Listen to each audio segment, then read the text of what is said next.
Okey, kita bersama dengan seorang lagi, siapa tak kenal, selebriti. Wah, book lagi. Abang Nizam, apa khabar? Alhamdulillah masih sihat lagi siuman. I like dengan dialog masih ciuman. Yes. Walaupun sekarang apa perkembangan, walaupun badan tak kembang. Apa banyaklah perkembangannya, cuma terlalu banyak sampai tak terkata. Tapi banyak buat kerja, kita buat kerja SBST sebenarnya. Sendiri buat sendiri tanggung. Okey, tentang event. Okey, sekarang sebab Abang Nizam pun masih terlibat juga dengan event-event, event management. Tak semestinya event entertainment, consultant, training, everything semua.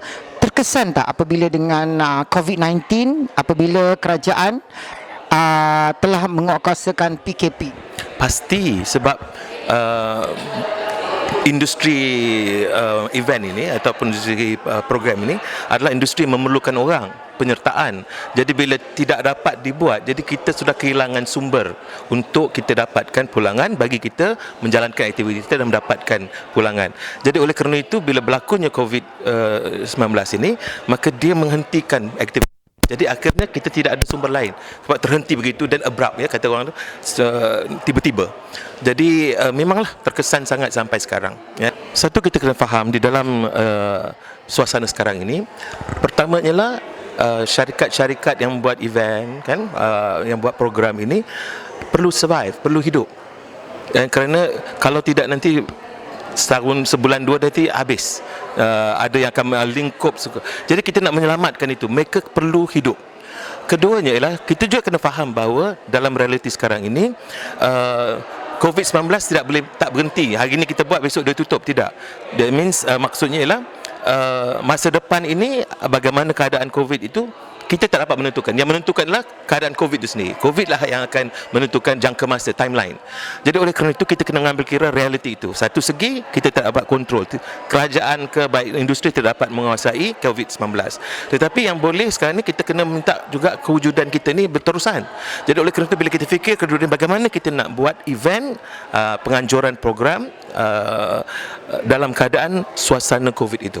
Bagaimana kita boleh tetap mengadakan program, majlis perkahwinan boleh diadakan, seminar boleh diadakan, tapi bagaimana nak melaksanakannya, sebab banyak aspek kita fikirkan kan. Jadi kita kena hidup dalam satu norma baru, atau kawan saya kata resam baru. Di dalam resam baru ini kita jangan fikir tentang orang datang saja. Mungkin kalau orang datang macam katalah macam event perkahwinan kan, majlis perkahwinan. Sekarang ini kita tak boleh lagi bagi yang terbuka, sesiapa boleh datang. Barangkali kita buat pendekatan bahawa dijemput by invitation satu, ataupun first come first serve basis. Okey, first come atau kita peruntukkan untuk 300 untuk keluarga terdekat, 500 untuk orang awam. Tetapi pokoknya dia kena mendaftar, dia kena mengatakan dia nak datang atau tidak. Kalau tidak nanti tak boleh main datang saja. Okey, dan kalau katakan kita nak memastikan bahawa orang lain pun dapat merasainya, okey, kita streamline kan. Artinya kita streaming. Kita streaming ni maksudnya kita buat live. Perkahwinan live. Jadi siapa tak dapat datang, tengok jadilah. Dan ketika itu kalau siapa nak bagi hadiah ke online. Gunalah apa? Lazada ke apa guna kan. Jadi maksudnya ialah kita kena memikirkan tentang satu pendekatan baru di dalam suasana sekarang ni. Tak boleh lagi style lama ni. Tak boleh lagi. Kalau susah kalau ada style lama. Dan satu lagi ialah bila dah buat itu, prosedur masalah. Yang masuk kita kena cek temperature, suhu badan, kemudian kita kena sign nombor. Sekarang ni nombor telefon semua ada di tangan kita sebab kita mendaftar online kan. Jadi oleh kerana itu kita memudahkan orang datang, tak payah daftar lagi, tetapi perlu kita cek suhu saja. Habis kita, kerajaan boleh memantau saja.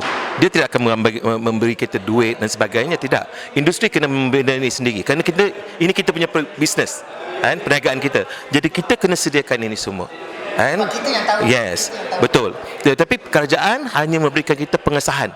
Sistem kamu ni sah, boleh buat. Sebab tanpa pengesahan dia kita tak boleh buat apa-apa. Tapi bila kerajaan sudah mengesahkan bahawa okey, SOP yang dicadangkan oleh kelompok ini boleh diluluskan. Jadi dia akan hantar nantilah pemantau-pemantaunya, tengok macam mana kita buat, dan bila dia nampak persetujuan itu nampak cantik, boleh, maka dengan sendiri nanti industri kita tidak akan mati. Kalau tidak nanti sebelum industri mati, kita mati dulu. Okey, harapan Abang Nizam terhadap industri kita akan datang? banyak dia punya masa depannya kalau kita berfikir di luar kotak. Jangan fikir program-program event ini kita hanya memikirkan tentang kehadiran orang. Sekarang kita bagaimana kita boleh memanfaatkan kehadiran orang sedikit tetapi penyertaan orang ramai menggunakan pendekatan online ataupun digital. Kerana itu itu adalah the future. Dan kita boleh buat cara ini dengan pendekatan bukan saja peringkat negeri, bermakna sekarang katalah sebagai contoh ya, program kebudayaan. Katalah kita bagi satu kebudayaan, maksudnya ialah visit Malaysia, kita nak tunjukkan pada nilai-nilai ataupun persembahan-persembahan budaya di semua negeri. Jadi kita boleh adakan satu understanding dengan kawan-kawan kita, sama ada pihak kerajaan ke ataupun awam ke, yang boleh buat persembahan. Tiap-tiap negeri mengadakan satu persembahan. Okey, pada masa sama kita buka ini kepada mereka yang berminat. Atau kita boleh buat terbuka, tetapi pada masa sama kita bagi ruang untuk orang memberikan sumbangan. Nah, kebudayaan kita ni akan pupus kalau kita tidak menjaganya. Apa kata kalau kita menyediakan satu ruang tabung, bagi tabung pada kita, bagi sumbangan pada mereka ni supaya mereka boleh berterusan memperjuangkan kebudayaan. Ini sebagai satu contoh. Jadi artinya kita kena keluar daripada kotak biasa, fikir cara resam baru, menghidupkan satu pendekatan-pendekatan baru bagi kita menghasilkan sesuatu yang baru untuk mendapatkan sumber kewangan yang baru. Semua main baru belaka.